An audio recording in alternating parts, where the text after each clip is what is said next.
இன்றைய தியானம் திரிபுர தகனம்.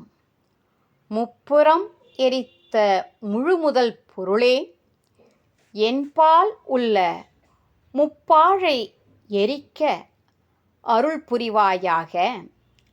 நனவு கனவு சுழுத்தி என்னும் 3 அவஸ்தையில் நான் உழல்கிறேன். இவை மெய்ப்பொருளை ஒருவாறு மறைத்து வைக்கின்றன. இவைகளை கடந்த நிலையில் கடவுளே நீ இருக்கிறாய். ஆதலால் அந்த சிவபெருமான் திரிபுர தகனம் செய்தவர் ஆகிறார். நமக்கு ஏற்பட்ட திரிபுரத்தை தகனம் செய்வது நமது குறிக்கோள்.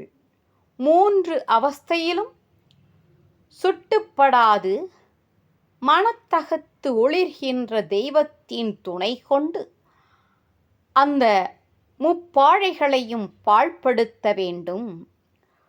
பொய்சார் புறம் 3 எய்தாய் போற்றி, போகாது என் சிந்தை புகுந்தாய் போற்றி.